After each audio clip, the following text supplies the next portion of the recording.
신명기 26장 1절에서 11절까지의 말씀 제가 봉독하겠습니다.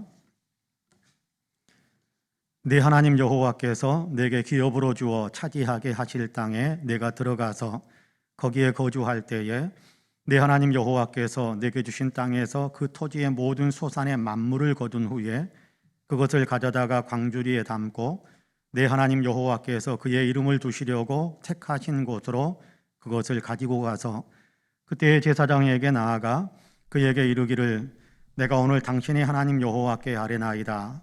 내가 여호와께서 우리에게 주시겠다고 우리 조상들에게 맹세하신 땅에 이르렀나이다 할 것이요. 제사장은 네 손에서 그 광주리를 받아서 네 하나님 여호와의 제단 앞에 놓을 것이며 너는 또 네 하나님 여호와 앞에 아뢰기를 내 조상은 방랑하는 아람 사람으로서 애굽에 내려가 거기에서 소수로 거류하였더니 거기에서 크고 강하고 번성한 민족이 되었는데 애굽 사람이 우리를 학대하며 우리를 괴롭히며 우리에게 중노동을 시키므로 우리가 우리 조상의 하나님 여호와께 부르짖었더니 여호와께서 우리 음성을 들으시고 우리의 고통과 신고와 압제를 보시고 여호와께서 강한 손과 편팔과 큰 위엄과 이적과 기사로 우리를 애굽에서 인도하여 내시고 이곳으로 인도하사 이 땅 곧 젖과 꿀이 흐르는 땅을 주셨나이다. 여호와여, 이제 내가 주께서 내게 주신 토지 소산의 만물을 가져왔나이다 하고 너는 그것을 내 하나님 여호와 앞에 두고 내 하나님 여호와 앞에 경배할 것이며 내 하나님 여호와께서 너와 내 집에 주신 모든 복으로 말미암아 너는 내 유인과 너희 가운데에 거류하는 객과 함께 즐거워할지니라. 아멘. 이 말씀에 큰 은혜가 있기를 원합니다. 이제 성가대가 정성으로 준비한 찬양으로 하나님께 영광을 올려드리겠습니다.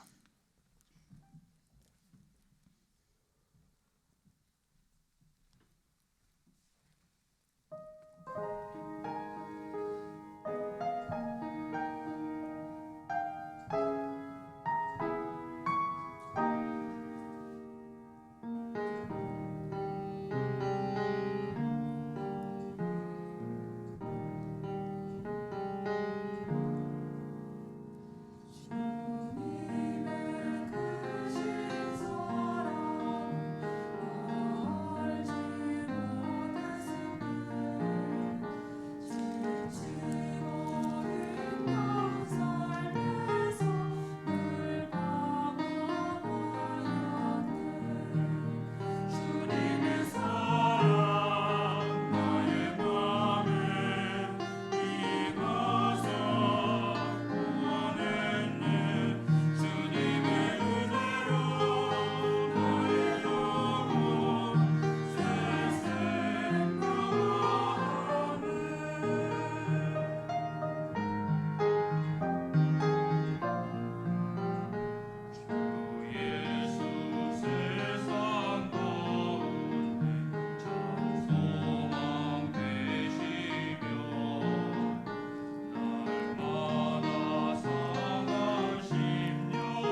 할렐루야.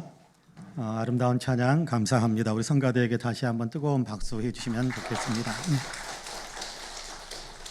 예배분들과 눈으로만 인사 한번 할까요? 하나님이 당신을 참 사랑하십니다. 예. 나도 당신을 사랑합니다. 당신 참 괜찮은 사람입니다. 인사 한 번 더 합시다. 한 번만 더 인사할까요? 하나님께 감사합시다. 인사 한 번 더 합시다. 네, 한 번만 더 인사할까요? 당신에게도 감사합니다. 인사 한 번 더 합시다. 네, 당신에게도 감사합니다. 탈무드에 있는 랍비 아키바의 이야기입니다. 어느 날 아키바는 먼 길을 떠나면서 책을 읽을 때, 저녁에 책을 읽을 때 켤 등과 동트는 때를 알려줄 스탁과 그리고 성경인 토라를 나귀에 실었습니다.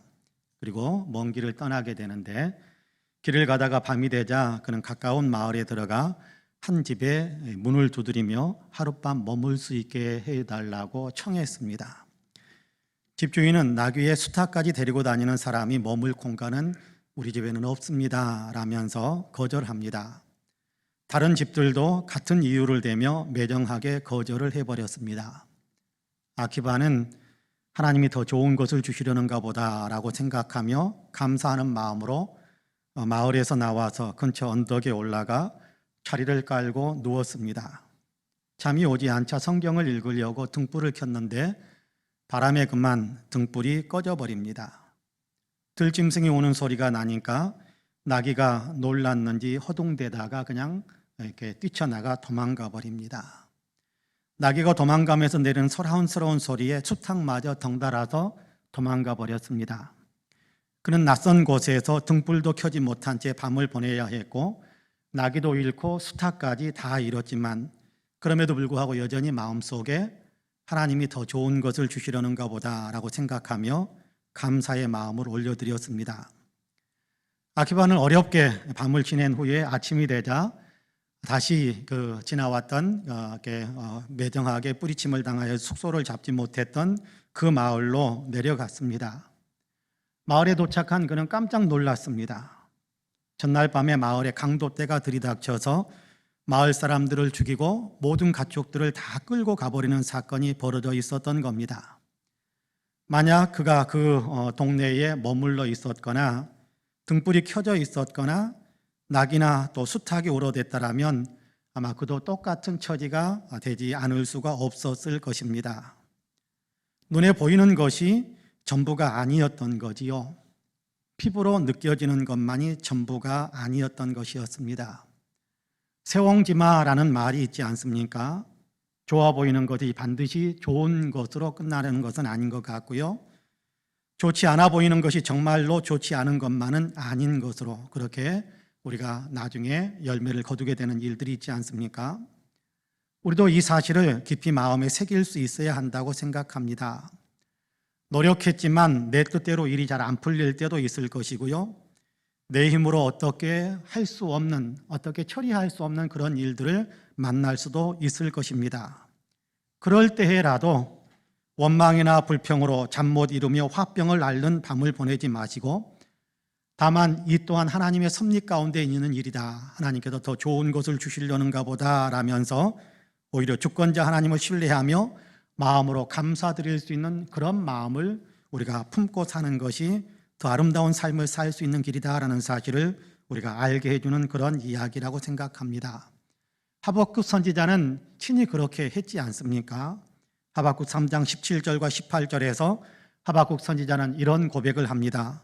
비록 무화과 나무가 무성하지 못하며 포도나무에 열매가 없으며 감람나무에 소출이 없으며 밭에 먹을 것이 없으며 우리의 양이 없으며 외양간에 소가 없을지라도 나는 여호와로 말미암아 즐거워하며 나의 구원의 하나님으로 말미암아 기뻐하리로다 라고 하나님께 찬양하며 감사와 영광을 올립니다. 있어야 할 열매도 안 보이고 있어야 할 가축들도 없지만 그럼에도 하나님, 구원의 주님이신 하나님을 믿기에 그 믿음으로 기뻐하며 그럼에도 감사한다라는 겁니다. 하나님이 계시니까 안심이 되고 하나님이 계시니까 그럼에도 희망을 품게 되고 하나님이 계시니까 그러므로 기뻐할 수 있다, 감사할 수 있다라고 고백하는 겁니다. 보이는 것 없고 손에 잡히는 것이 없습니다. 그러나 하나님은 계시니까 하나님이 계신다라는 사실에 감사하는 겁니다. 종교개혁자 루터는 선한 사람은 있는 것을 생각하고 감사하지만 악한 사람은 없는 것을 생각하면서 불평한다라는 말을 우리에게 남겨주었습니다. 있는 것을 보면서 감사할 줄 아는 사람이 하나님 앞에서 선한 사람이고, 없는 것만 생각하면서 불평을 일삼는 사람이 하나님 앞에서 악한 사람이다라는 그런 의미가 담겨져 있습니다. 여러분, 그런데 우리에게는 하나님이 계시잖아요. 우리에게는 하나님이 주신 것들이 또한 있지 않습니까? 물론 코로나 때문에 혹은 이런저런 형편 때문에 기대한 만큼은 아닐 수도 있을 겁니다. 그럼에도 우리에게는 하나님이 계시고, 우리에겐 하나님이 주신 은혜로운 것들이, 하나님이 은혜로 주신 것들이, 하나님의 은혜로 얻은 것들이 우리에게는 여전히 있단 말입니다. 그러니까 우리도 감사할 일이 참 많은 사람들임에 틀림없다고 생각합니다. 오늘이 추수감사주일인데요, 이 아침에 하나님께서는 신명기의 말씀을 통해 감사드리는 구체적인 방법들을 우리에게 가르쳐 주십니다. 그래서 감사절에는 이렇게 감사하라라고 말씀하세요. 이제 이 말씀을 묵상하면서 하나님을 향한 우리의 감사 신앙을 더 바르게 세우게 되기를 간절히 원하는데요, 말씀을 나눌 때 하나님의 은혜가 저와 여러분 우리 모두 가운데 더 풍성하게 임하시기를 주님의 이름으로 간절히 축복합니다. 첫째는 하나님의 이름을 두시기 위해 택한 곳에서 감사하라, 그렇게 말씀합니다. 하나님의 이름을 두시려고 택한 곳으로 와서 감사해라, 그런 얘기거든요. 본문 1절과 2절 말씀인데요, 여러분 같이 한번 읽어보겠습니다. 1절과 2절 같이 읽습니다. 시작. 내 하나님 여호와께서 내게 기업으로 주어 차지하게 할 땅에 내가 들어가서 거기에 거주할 때에 내 하나님 여호와께서 내게 주신 땅에서 그 토지의 모든 소산의 만물을 거둔 후에 그것을 가져다가 광주리에 담고 내 하나님 여호와께서 그의 이름을 두시려고 택하신 곳으로 그것을 가지고 가서, 할렐루야, 하나님의 이름을 두시려고 택하신 곳으로 가서 감사하라, 그렇게 말씀합니다. 여러분, 감사드린다라는 것은 어려운 것은 아닌 것 같아요. 감사하지 못하는 사람은 받았음에도 받았다라는 사실을 인정하지 않는 사람은 감사하지 않는 사람이거든요. 감사한다라는 것은 받은 것을 받았다고 인정하는 것에서 감사가 출발되는 것 같습니다. 하나님께 받은 것을 하나님께 받았다고 인정하는 것이 하나님을 향한 감사의 출발이라는 것이지요. 하나님께서는 하나님의 은혜를 받은 사람은 하나님께 감사해야 한다라고 하시면서, 하나님께 감사하는 구체적인 방법은 하나님의 이름을 두시기 위해서 하나님께서 선택하신 곳, 구약 성경 시대에는 성소요, 성막이요, 또 성전이겠습니다만은 오늘 우리 시대에는 예배당, 교회인데요, 예배당에 나와서 감사하는 것이다 라고 가르쳐 줍니다. 예배당에 와서 감사의 예배를 드리는 것이 감사드리는 방법이라는 거예요. 하나님께 감사의 예배를 드리라, 그런 얘기지요. 한국교회 저명한 원로 목사님 한 분이 오래전에 남미 아마존 지역을 방문했었던 것에 대한 이야기를 그의 글 가운데 기록해 놓은 것을 읽은 적이 있습니다. 사람들이 목사님을 위해서 가장 좋은 호텔이라며 잡아준 숙소가 높이가 한 40m 정도 돼 보이는 나무 꼭대기에 마치 까치집처럼 지어놓은 호텔이었답니다. 가장 좋은 호텔이고 가장 비싼 호텔이었어요. 나무 위에 있으니까 엘리베이터가 없잖아요. 나무 위에 있으니까 그 호텔 방에 올라가기 위해서는, 그 호텔 방에 들어가기 위해서는 사다리를 타고 한참을 올라가야 되는 거예요. 이게 얼마나 아찔했겠습니까? 40m 사다리 타고 올라가면서 얼마나 아찔했겠습니까? 한참을 올라가서 그 호텔 방에 들어갔는데, 밤이면 지붕 위에서 원숭이들이 시끄럽게 떠들어대다가 아침에 날이 밝아서 이렇게 문을 열고 나오면 원숭이들이 막 그냥 요란하게 가까이 온다라는, 뛰어다니며 가까이 온다라는 거예요. 먹을 거 달라고. 며칠을 그곳에서 머물게 됐습니다. 어느 날 호텔 사장님과 함께 숲길을 걷는데, 사장님은 늘 했던 것처럼 그렇게 바나나 바구니를 들고서 어린 원숭이들이 가까이 오면 하나씩 이렇게 나누어 주었습니다. 그러니까 원숭이들은 서로 받아 먹으려고 주위를 맴돌며 소리를 지르고 야단 법석을 부리더랍니다. 그런데 이해할 수가 없는 일이 벌어졌습니다. 바나나를 내밀면 원숭이가 재빨리 낚아채서는 순식간에 멀리 도망가 버리는 겁니다. 바나나를 내밀면 낚아채가지고 재빨리 멀리 도망가더라는 거예요.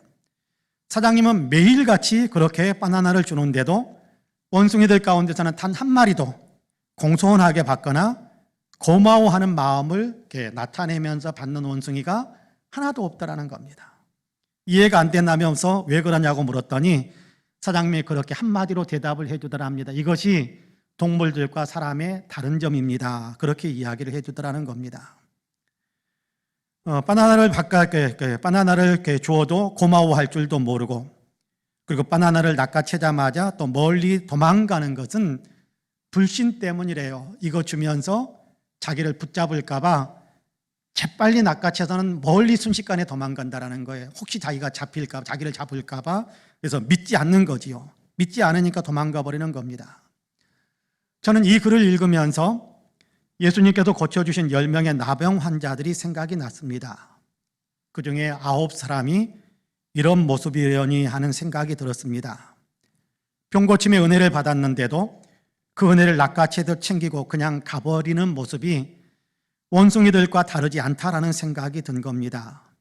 바나나만 챙기고 그것을 준 사장님은 불신한 그 원숭이처럼 이 사람들도 병고침만 필요로 하고 병을 고쳐주신 예수님에 대해서는 불신하고 받아들이지 않고 신뢰하지 않았는가 보다 하는 그런 생각이 들었습니다.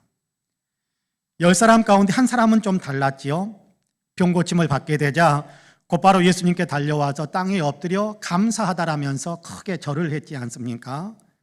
고침받은 것을 감사할 뿐만 아니라 고쳐주신 예수님을 신뢰하고 받아들이고 믿고 영접한 거지요.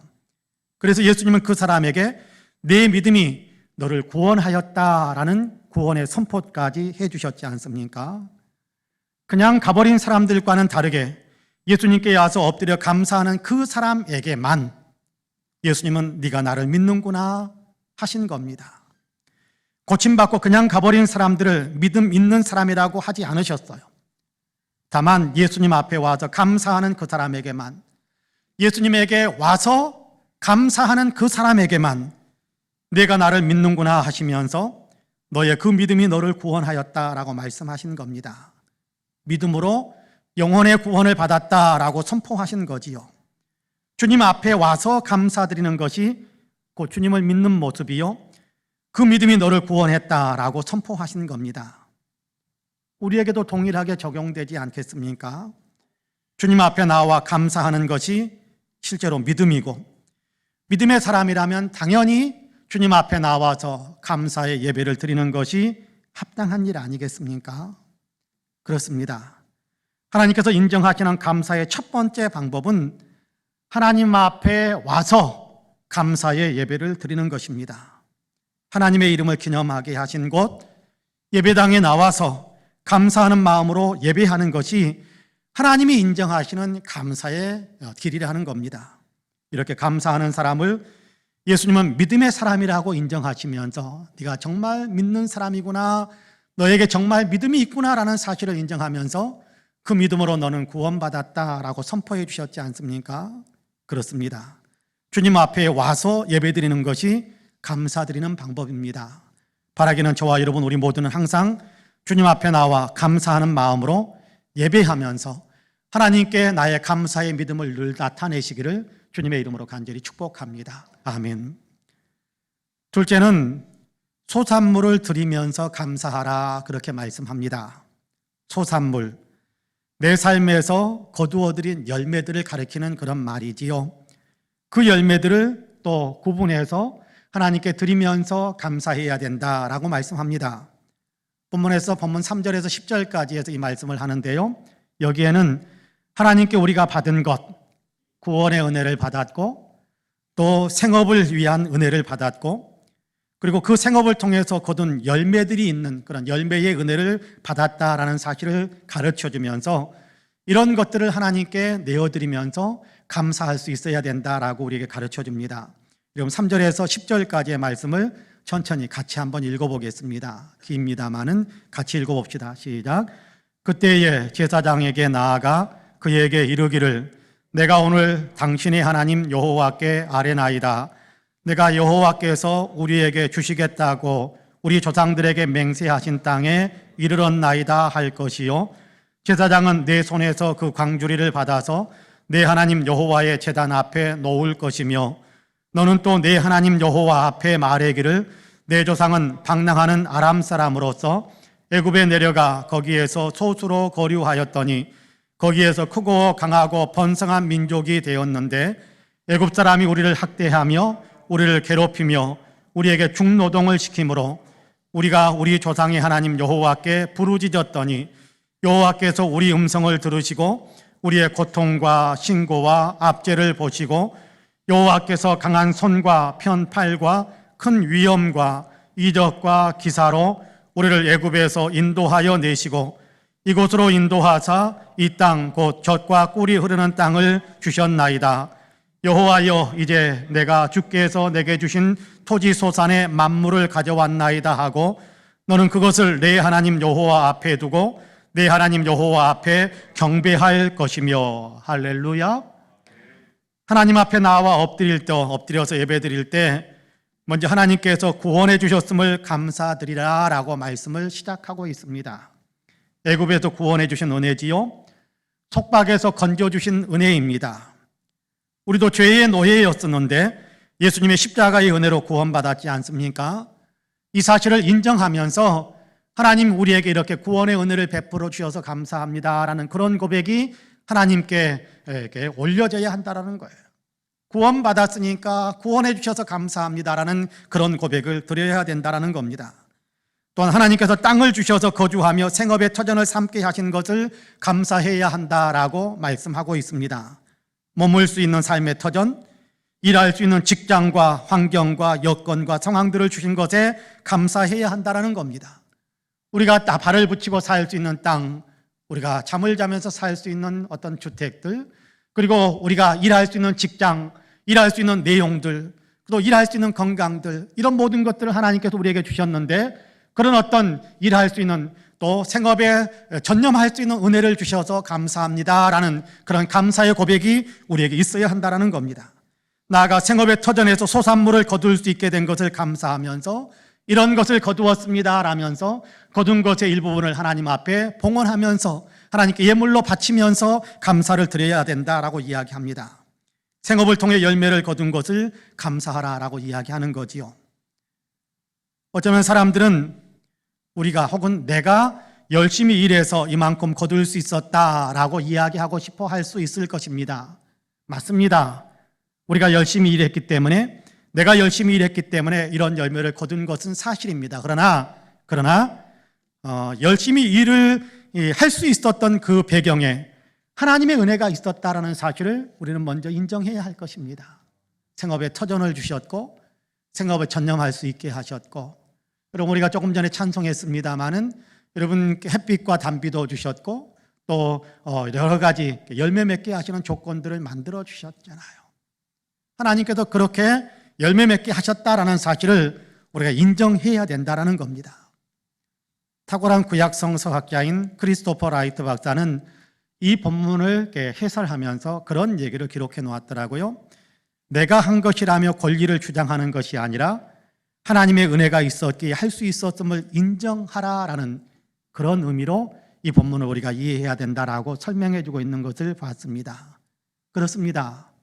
하나님의 은혜가 있었기 때문에 거둘 수 있었습니다. 여러분 생각해 보십시오. 하나님이 나를 지으셔서 내가 존재합니다. 그렇잖아요. 내 존재 하나님께서 지었지 않았다면 내 존재가 어떻게 있을 수 있겠습니까? 하나님이 나를 지어주셨기에, 하나님께서 나를 빚어주셨기에, 하나님께서 나를 세상에 태어나게 하셨기에 내가 존재하는 겁니다. 하나님이 삶의 터전을 주셔서 내가 지금 그 터전 위에 서 있습니다. 하나님께서 할 수 있게 하시고 열매 맺게 하셨기에 오늘도 삶의 열매를 거두고 있습니다. 그러니 하나님의 은혜요, 감사드려야 한다는 겁니다. 나아가 구원의 은혜, 천하보다 귀한 생명을 얻었으니 진실로 늘 감사드리며 살아야 한다는 것이지요. 그렇습니다. 생명의 은혜를 받았으니 생명의 은혜를 받은 것에 대한 감사를 드려야 한다는 겁니다. 그래서 고린도후서 8장 3절에서는 헌금하는 것의 가장 기본적인 정신에 대해서 이렇게 우리에게 말씀해 주고 있습니다. 고린도후서 8장 3절 같이 한번 읽어볼까요? 같이 읽습니다. 시작.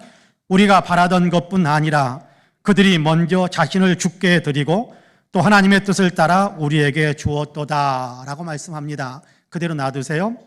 그들은, 여기 그들이라는 얘기는 성도들이 그렇게 했다라는 얘기인데, 그들은 자기 자신을 먼저 주께 드리고 자신을 주님께 드리는 그 마음으로 헌금을 드렸다는 겁니다. 내 존재 하나님의 은혜의 산물이다. 내 영혼의 생명 하나님의 은혜의 산물이다. 그러니까 나는 내 자신을 하나님께 드리면서 산다라는 것이 감사하는 이 감사신앙의 기본이라는 거예요. 하나님께서 나를 있게 하셨으니까 나는 내 존재를 하나님께 드린다라는 그런 마음으로 예물을, 헌금을 하나님 앞에 봉헌한다. 그렇게 설명해 주고 있는 것입니다. 이것이 여러분 우리가 헌금한 하나님께 봉헌하는 그 신앙의 가장 기본이다라고 우리가 분명히 이해할 수 있어야 됩니다. 내 존재 자체를 하나님께 드리는 마음으로 우리가 예물을 드리는 거예요.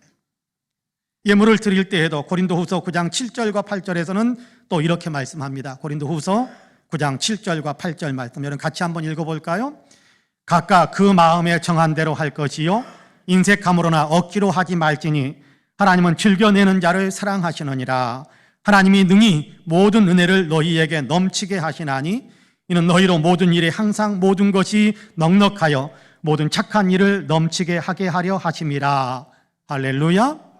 하나님께 예물을 드릴 때 인색한 마음을 품지 말고 어쩔 수 없이 억지로 하는 것처럼 하지 말고 자원하여 받은 은혜를 생각하면서 기쁘게 감사하는 마음으로 예물을 봉헌해야 된다. 그렇게 이야기합니다. 왜냐하면 모든 것 하나님께서 주신 것이니까.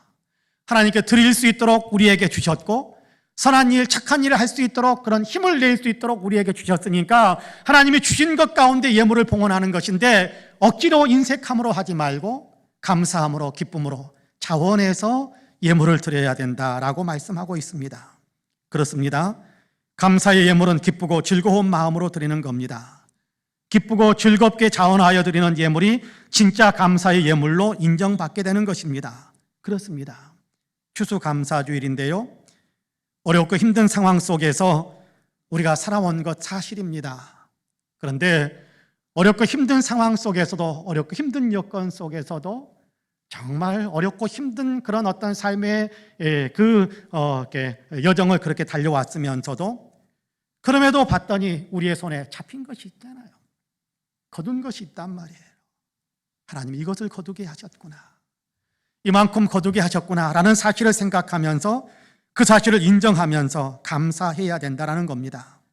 없는 것만 생각하면서 불평하고 아쉬워하는 그런 마음은 내려놓고 있는 것들을 바라보면서 하나님께서 이만큼 주셨구나라고 고백하며 감사할 수 있어야 된다는 겁니다.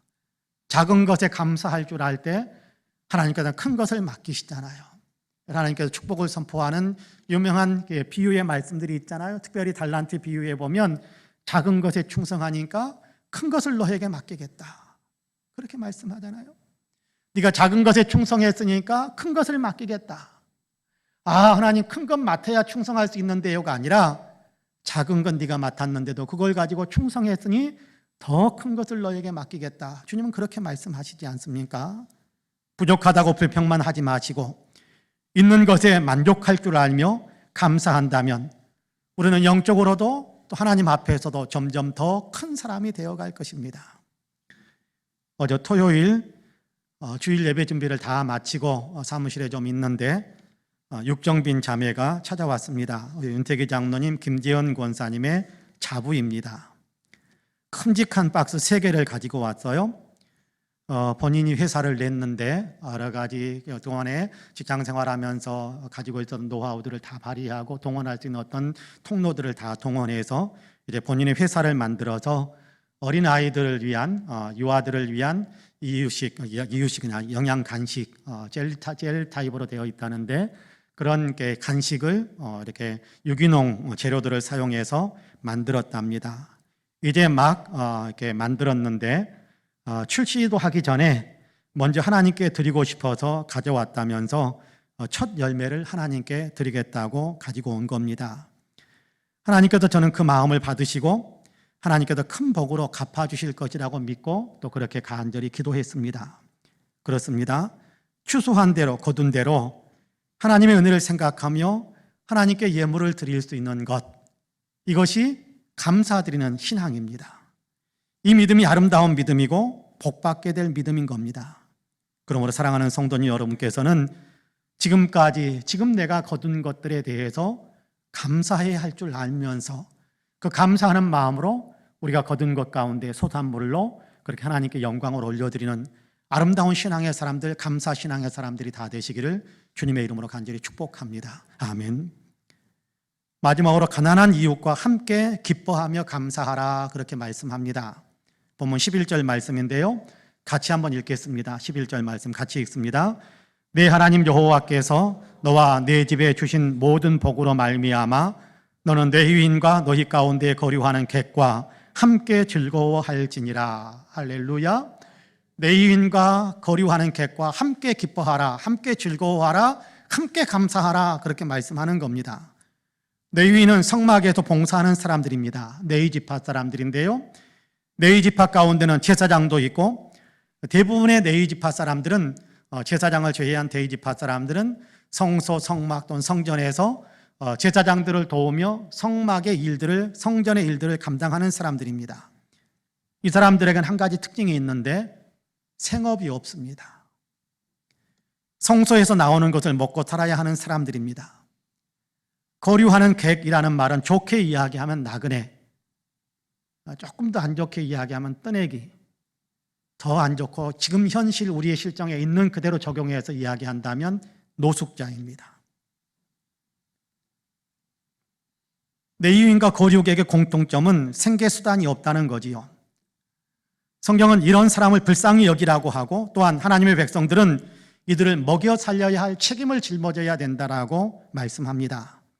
특별히 추수의 때에 생업 현장에도 소산물을 거두는 사람들은 이 레위인들과 거류객들과 함께 기뻐해야 한다라고 말씀하는데요, 이렇게 하는 것이 하나님께 감사드리는 방법이다라고 말씀하고 있는 겁니다. 생업이 없는 사람들과 함께 기뻐한다라는 것은 무슨 의미겠습니까? 내가 누리는 기쁨을 같이 누리게 하라라는 것이고, 그들도 함께 기뻐하고 즐거워할 수 있도록 만들어 주어야 한다라는 얘기 아닙니까? 그 방법은 내가 얻은 것을 나누어 주는 거지요. 이것은 선택사항이 아닙니다. 하고 싶으면 하고 안 해도 되는 것 아닙니다. 하나님은 이것을 명령으로, 의무조항으로 묶어놓고 있습니다. 가난한 사람들, 생계수단이 없는 사람들에게 추수한 열매를 나누어 주는 것은 하나님의 백성들이 마땅히 담당해야 될 의무라는 것입니다. 그렇게 하지 않는 것은 하나님의 뜻을 어기는 잘못된 삶이라고 성경은 분명하게 가르쳐주고 있습니다. 본문에서도 그렇게 이야기하잖아요. 함께 기뻐해야 한다, 함께 기뻐할 수 있게 해 주어야 한다, 그렇게 말씀하고 있습니다. 인천 남동구에 사는 한 대학생은 학비를 마련하기 위해서 초밥집, 편의점, 카페 등에서 아르바이트를 해야 했습니다. 그러면서도 국가 공무원 시험을 준비하면서 또 학교 공부도 해야 되고 아르바이트까지 해야 되는 그런 삶을 살았는데 얼마나 힘들었겠습니까? 학교 공부만도 힘들고 그거 다 때려치우고 아르바이트만 하는 것도 힘들고 공무원 시험만 따로 준비하는 것도 다 힘든 것들인데 이 세 가지를 한꺼번에 하고 있습니다. 그렇게 해서 차곡차곡 1,000만 원을 모았답니다. 그런데 지난 8월에 몇 달 전이죠. 8월에 국가 공무원 시험에 최종 합격을 했습니다. 대단한 일을 해낸 거죠. 공무원에 임용되어 일을 시작해야 했기 때문에 이제는 학교를 휴학해야 했습니다. 학교를 휴학하니까 등록금 납부에 대한 부담도 사라졌습니다. 그러면 아싸 1,000만 원 굳었다, 뭐 그렇게 하지 않겠습니까? 1,000만 원 굳었다, 그런 마음이 들지 않겠습니까? 그런데 이 청년은 그렇게 생각하지 않았나 봅니다. 그 돈을 기부하기로 했습니다. 시험에 합격한 것을 내가 열심히 노력해 얻은 내 기쁨으로만 생각하지 않고 합격한 것은 감사한 일이라며 이 감사의 기쁨을 다른 사람들과 나누어야겠다라고 생각한 겁니다. 여러분 한번 생각해 보세요. 힘들게 번 돈 아닙니까? 아르바이트를 하다 보면 여러분 서러움도 많이 당하잖아요. 특별히 여러분, 서빙하는 일들, 그렇죠? 홀에서 서빙하는 일을 하다 보면요, 주인에게 구박받고 손님에게 무시당하고 면박당하고 모멸감을 느끼는 일들이 한두 번이었겠습니까? 그렇게 모은 돈입니다. 그런 일 가운데서 그러나 이 청년은 감사하는 마음을 품고 있었던가 봐요. 그래서 그 1,000만 원을 자기가 출석하는 만수감리교회를 통해 구청에 기부했습니다. 어려운 학생들, 특별히 한부모 슬하에서 어렵게 공부하는 학생들을 위해 사용해달라고 부탁하며 자기의 이름은 나타내지 않고 교회의 이름으로 기부를 했습니다. 이 돈은 50만 원씩 나누어져서 20명의 학생들에게 전달되었다고 합니다. 자기가 얻은 열매를 다른 사람들과 나눔으로 함께 기뻐하고 함께 기뻐할 수 있게 만들어준 사람입니다. 잠언 19장 17절에서는 이렇게 말씀합니다. 가난한 자를 불쌍히 여기는 것은 여호와께 구워드리는 것이니 그의 선행을 그에게 갚아주시리라. 하나님께서 약속하신 대로 그 청년에게 더욱 복된 것으로 채워주실 줄로 저는 믿습니다. 우리에게도 이런 삶의 모습이 나타나면 좋겠습니다. 내가 힘들게 벌었으니까 내 것이요 나를 위해 사용해야 하고 내 마음대로 내 뜻대로 사용해야 된다라는 생각이 아닌, 내가 힘들게 노력했지만 열매를 거두게 하신 분은 하나님이시니까 하나님의 뜻대로 사용하겠다라는 마음이 우리 안에 있기를 소망합니다. 성경 전체를 읽어보면요, 성경의 경제 원칙은 분명합니다. 아주 선명하게 나타납니다. 열심히 일하는 것이 성경의 경제 원칙의 출발점입니다. 여러분, 안식일에 대한 계명을 말씀할 때도 엿새 동안은 힘써 일할 것이요 그렇게 이야기합니다. 그냥 놀고 있지 말고 힘써서 일하라, 경제활동하라, 그런 얘기합니다. 그런데 열심히 일해서 얻은 소득 중에 틀림없이 너의 목, 네가 사용해야 될 목들이 대부분이다 라는 것을 분명하게 가르쳐 줍니다. 수고에 따른 열매를 주시면서 수고한 사람이 먹는 것이 합당하다. 여러분, 그렇잖아요. 쟁기질하는 그 소가 여러분 함께 먹는 것이고, 또 열심히 노동하는 사람들이 노동의 열매를 먹는 것이고, 그것이 당연한 겁니다. 그럼에도 성경은 분명하게 가르쳐 주는데, 다만 그 거둔 것 가운데는 마땅히 하나님께 드려야 할 하나님의 몫이 있다라는 사실을 기억하라고 그렇게 말씀합니다.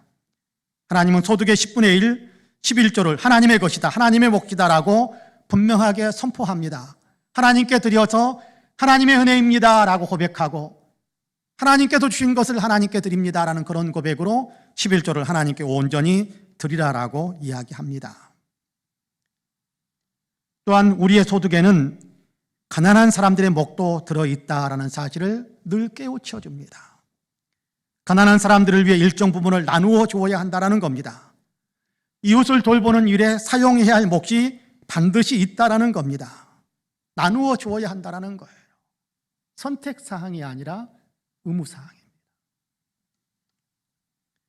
우리가 직접 다니면서 나누어 주기가 어려우면 교회를 통해서 할 수도 있을 것이고, 월드비전이나 기타 등등 기독교 구호단체에 정기적으로 후원금을 보내는 것도 이에 합당한 일이라고 저는 생각을 합니다.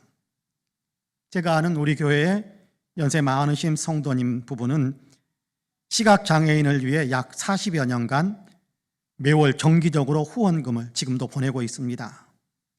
잊어버릴까 봐, 깜빡깜빡 잊어버릴까 봐 아예 은행에 자동 이체를 걸어놨다고 합니다. 그래서 매월 후원금이 나가는 거예요. 언제까지 하실 건데요? 그렇게 물었더니 우리가 죽으면 은행 계좌도 끝날 테니까 그때까지 계속 할 겁니다. 그렇게 이야기하시더라고요. 사랑 아니겠습니까? 정성이고 헌신이 아니겠습니까? 아니, 하나님께 감사드리는 구체적인 방법입니다. 하나님께서 크게 칭찬해 주시고 틀림없이 아름다운 상으로 갚아주실 거라고 저는 믿습니다. 사랑하는 성도 여러분, 추수감사주일입니다. 모두가 감사드리는 마음으로 예배를 드리고 계신다고 저는 믿습니다. 그럼에도 우리는 오늘 들려주시는 하나님의 말씀을 통해 우리의 감사 신앙이 하나님의 말씀에 합당한 것인지를 점검해 볼 필요는 있을 것 같습니다. 하나님께서는 우리에게 이렇게 감사하라 그렇게 말씀하시는데요, 하나님 앞에 나와서 예배하라 라고 말씀합니다. 감사의 예배를 하라.